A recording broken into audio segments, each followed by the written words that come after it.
ఈ రోజు మనం 2026 లో ఉన్నాం. ఒకసారి వెనక్కి తిరిగి 1919ని చూడండి. అప్పుడు మన దగ్గర విదేశీ నిల్వలు కేవలం 2 వారాలకు సరిపడా మాత్రమే ఉన్నాయి. దేశం దివాలా తీసే స్థితి. కానీ ఈ రోజు మనది ప్రపంచంలోనే అత్యంత వేగంగా ఎదుగుతున్న ఆర్థిక వ్యవస్థ. అమెరికా వణికిపోతుంది, చైనా ఆందోళన చెందుతుంది, ఎందుకంటే ది ఇండియన్ సెంచరీ మొదలైంది. ఇప్పుడు మనం చూడబోయేది కేవలం అంకెలు కాదు, మీ భవిష్యత్తు, మీ పిల్లల భవిష్యత్తు. అసలు ఇండియా ప్రపంచంలోనే నంబర్ 1 ఎకానమీగా ఎలా మారుతుంది? ఆ ప్రయాణంలో మనకున్న సీక్రెట్ వెపన్స్ ఏంటి?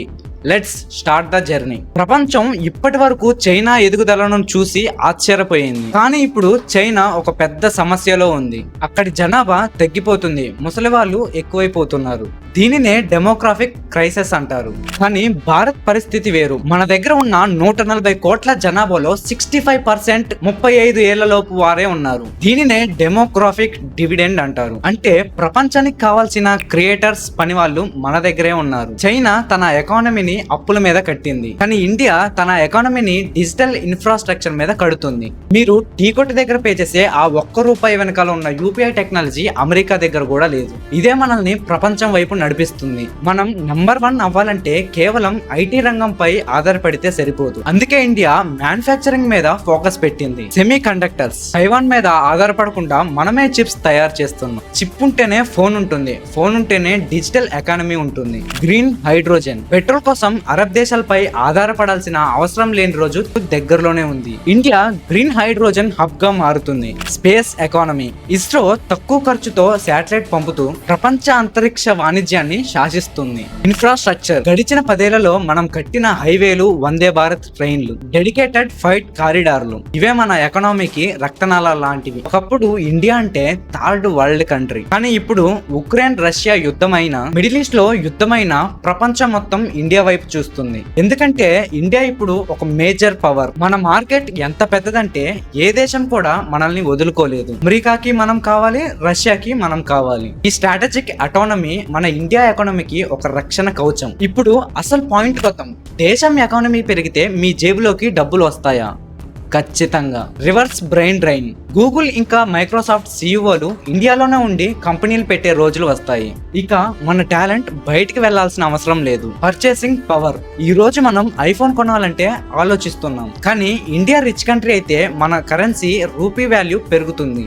అప్పుడు విదేశీ వస్తువులు మనకు తక్కువ ధరకు దొరుకుతాయి. World class infrastructure. మీ ఊర్లో కూడా దుబాయ్ లాంటి రోడ్లు, సింగపూర్ లాంటి క్లినిక్లు చూస్తారు. ఎందుకంటే దేశం దగ్గర డబ్బులు ఉంటేనే అభివృద్ధి సాధ్యం. ఇప్పుడు ఇండియా వరల్డ్ లోనే నంబర్ 1 ఎకానమీగా ఉంటే వచ్చే బెనిఫిట్స్ ఏంటో చూద్దాం. Big economy, more companies, more jobs. Foreign companies ఇండియాలో ఆఫీస్ పెడతాయి, ఐటీ జాబ్స్ పెరిగిపోతాయి, ఫ్యాక్టరీస్ పెరిగిపోతాయి. మ్యానుఫ్యాక్చరింగ్ జాబ్స్ లో 10th అండ్ ఇంటర్ చేసిన వాళ్ళకు కూడా జాబ్స్ దొరికే అవకాశం ఉంటుంది. రియాలిటీలోకి వస్తే స్కిల్ ఉన్న వాళ్ళకి ఫాస్ట్ గ్రోత్, స్కిల్ లేని వాళ్ళకి సేమ్ స్ట్రగుల్. ఎకానమీ స్ట్రాంగ్ గా ఉంటే కంపెనీకి ప్రాఫిట్స్ వస్తాయి, సాలరీస్ పెరుగుతాయి. Skilled workers, mechanics and electricians కూడా హై డిమాండ్ పెరుగుతుంది. బట్ ఇన్ఫ్లేషన్ కూడా పెరుగుతుంది, cost of living. Infrastructure next level కి వెళ్తుంది. గవర్నమెంట్ కి ట్యాక్స్ రెవెన్యూ ఎక్కువగా వస్తుంది, డెవలప్మెంట్ ఫాస్ట్ గా జరుగుతుంది. Example, best roads, highways, travelling fast అవుతుంది, బిజినెస్ కూడా ఈజీ అవుతుంది. మెట్రో ట్రైన్స్, ఎయిర్పోర్ట్స్ ఇంప్రూవ్ అవుతాయి, టైం సేవ్ అవుతుంది, ఆపర్చునిటీస్ ఇంక్రీజ్ అవుతాయి,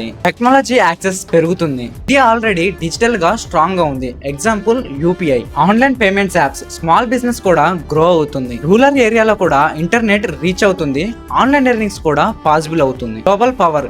ఇండియా ఎకానమీ స్ట్రాంగ్ అయితే వరల్డ్ లో ఇన్ఫ్లుయెన్స్ పెరుగుతుంది. యునైటెడ్ స్టేట్స్ లాగా డిసిషన్స్ ఇన్ఫ్లుయెన్స్ చేయగలం. ఇంకా చైనాకి కాంపిటేటర్ అవుతాం. అయితే ఇదంతా అంత ఈజీనా? కాదు.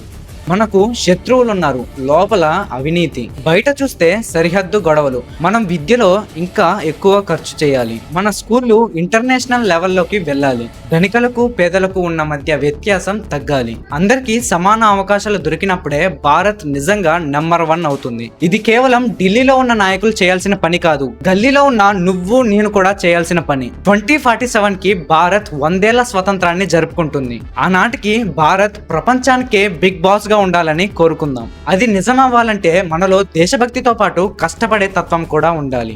ఈ వీడియో చూస్తున్నా మీకేమనిపిస్తుంది? ఇండియా ప్రపంచంలోనే నంబర్ 1 గా మారే అవకాశం ఉందా?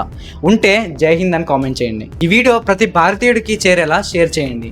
Thanks for watching. This is సిజీ signing off.